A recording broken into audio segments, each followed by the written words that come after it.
یہ وہ لوگ بھی بات سنیں جو کاروبار میں اس قدر گم ہو گئے کہ فرض نماز پڑھنے کا بھی ان کے پاس ٹائم نہیں، جن کو مال و دولت نے اس قدر مشغول کر دیا کہ وہ اپنے کاروبار کو نماز سے ترجیح دینے لگے. یہ وہ لوگ بھی سنیں، اور وہ لوگ بھی سنو جنہیں نیند پیاری ہے اور صبح جاگ نہیں آتی کہ وہ نماز کے لیے نہیں اٹھ سکتے.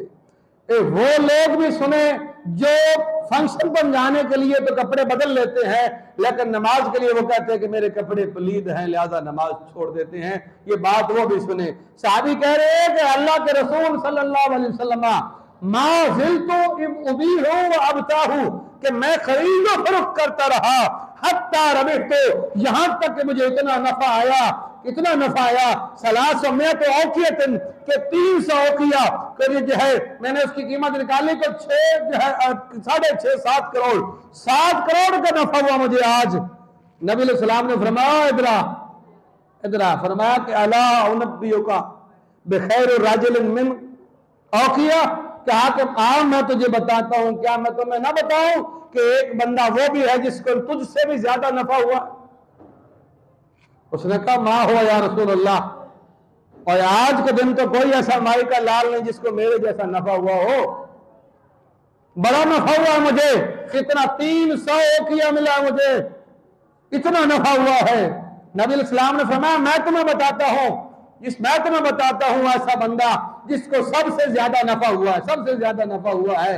اس نے کہا وما ہوا یا رسول اللہ کے رسول صلی اللہ علیہ وسلم، وہ نفع کیا ہوا اس کو؟ وہ کون سا بندہ ہے جس کو سب سے زیادہ نفع ہوا ہے؟ اللہ کے رسول صلی اللہ علیہ وسلم نے فرمایا رکعتین بعد الصلاۃ، جس نے فرض نماز کے بعد 2 نفل پڑھ لے تیرے نفع سے اس کا نفع زیادہ.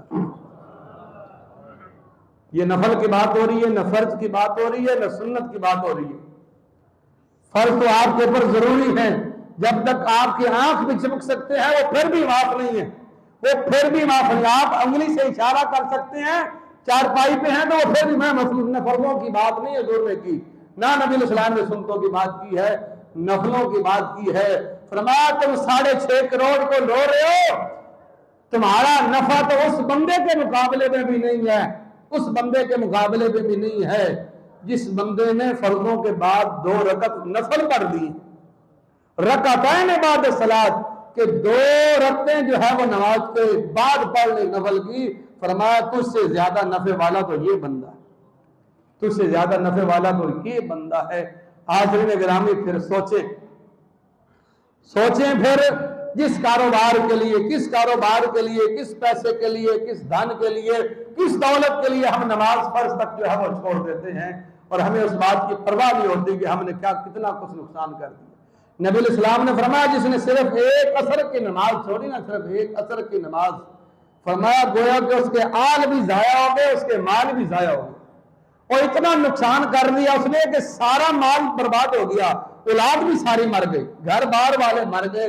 اتنا نقصان گھر بار والوں کے مرنے کا اور سارا مال